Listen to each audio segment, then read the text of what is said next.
Lembaran sejarah mencatat kebesaran pemikiran lelaki Melayu keturunan Bugis ini. Dia adalah pejuang kemerdekaan dua negara. Dia berjuang untuk Malaysia merdeka dan Indonesia merdeka. Tapi dia juga salah satu orang pertama yang menggaungkan gagasan penyatuan Malaysia dan Indonesia dalam sebuah naungan Indonesia Raya. Sebuah negara besar yang terhormat, kuat, dan berdaulat. Lelaki hebat itu bernama Ibrahim bin Haji Yaakob. Di Indonesia, dia dikenal dengan nama Iskandar Kamel. Dia adalah pejuang kemerdekaan Malaya dan juga Indonesia. Dia adalah presiden dan pendiri Kesatuan Melayu Muda, organisasi pemuda radikal yang menentang penjajahan Britania di Malaya. Ibrahim Yaakob adalah pendukung garis keras gagasan Indonesia Raya yang menghendaki penyatuan Malaya dengan wilayah bekas Hindia Belanda menjadi sebuah negara besar. Dia menggagas ide itu jauh sebelum Malaysia memperoleh kemerdekaan dari Inggris. Gagasan ini didasari kesadaran sejarah bahwa wilayah Hindia Belanda, Malaya, Borneo Utara, dan Timor Leste dulu pernah dipersatukan dalam kerajaan-kerajaan superior seperti Sriwijaya, Majapahit, Kesultanan Malaka, dan Kesultanan Johor Riau. Tapi akhirnya terpisahkan karena masing-masing dijajah oleh Belanda, Inggris, dan Portugis. Kolonialislah yang memecah wilayah dan bangsa-bangsa itu sehingga terbagi-bagi. Konsep ini mirip dengan gagasan Tan Malaka tentang Aslia, yakni penggabungan wilayah yang meliputi seluruh wilayah Hindia Belanda dan juga Burma, Thailand, Filipina, Semenanjung Malaya hingga Australia Panas.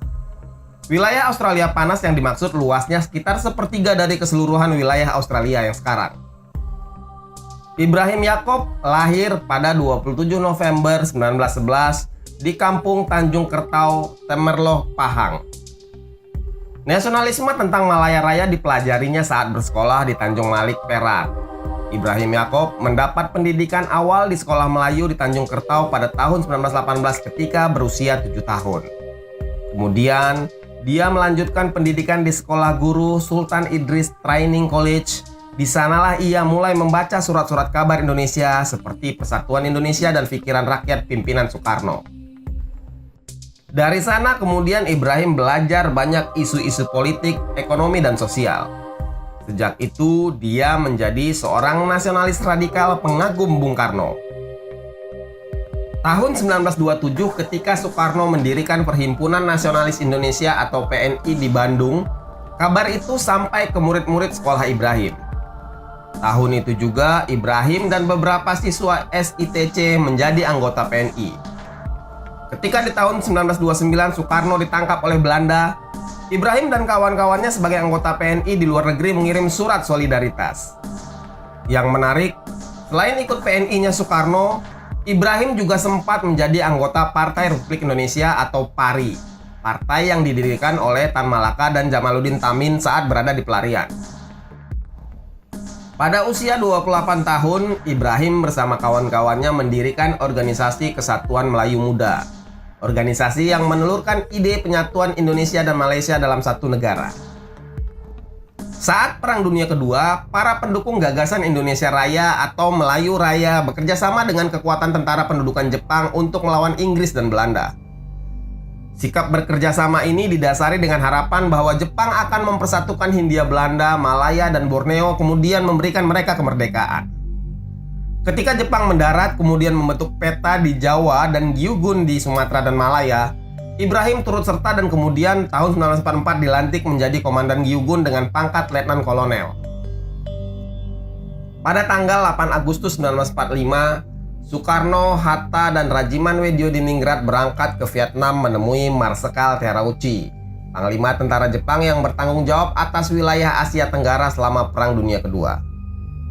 Dalam perjalanan pulang, mereka mampir ke Perak dan di sana bertemu dengan Ibrahim Yaakob. Pada pertemuan yang dihelat pada 12 Agustus itu, Yaakob datang bersama Dr. Burhanuddin Al-Helmi. Mereka menyatakan niatnya untuk menggabungkan Semenanjung Malaya ke dalam Indonesia merdeka.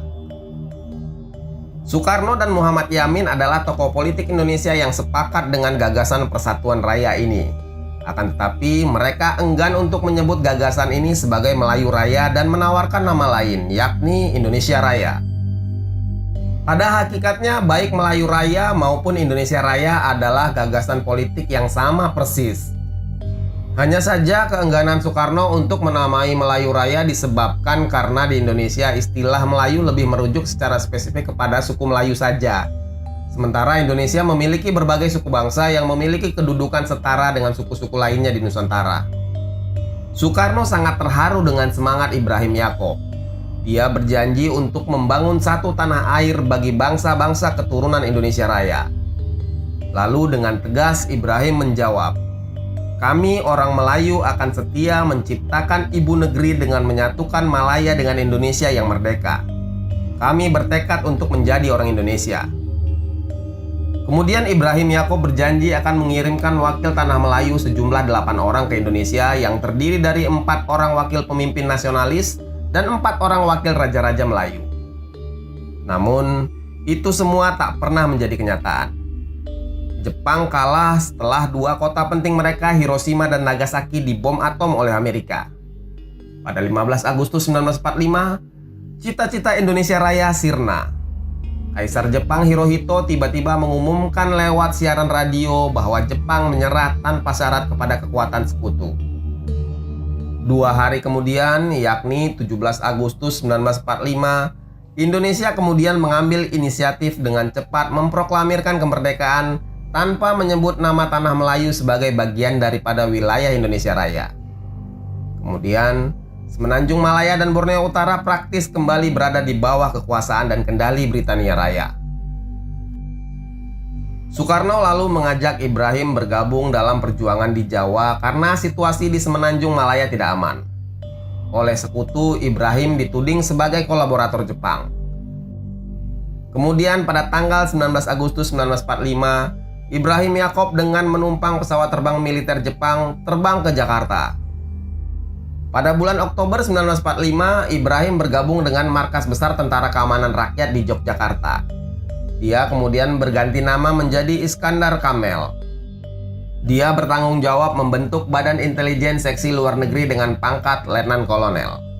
Tugas utamanya adalah membangun jaringan intelijen ke Malaya, membantu pergerakan nasionalis di Malaya dan mengusahakan pengiriman senjata dari Malaya, Rangon, dan Manila. Dia juga bertugas melakukan combat intelijen di semua daerah pendudukan Belanda di Indonesia. Selain itu, dia juga membentuk dan memimpin gerakan revolusi rakyat di Solo untuk menentang PKI. Pada agresi militer 2, 19 Desember 1948, Ibrahim bergerilya di daerah Karanganyar dan Merapi hingga kembali ke Jogja pada Agustus 1949. Pada November 1955, 2 tahun sebelum Malaysia diberi kemerdekaan oleh Inggris, seorang tokoh Malaya, Tunku Abdul Rahman, mengunjungi Jakarta atas undangan Soekarno. Ketika itu, Tunku Abdul Rahman dipertemukan dengan Ibrahim Yaakob. Ternyata pandangan kedua tokoh Malaya ini bertolak belakang.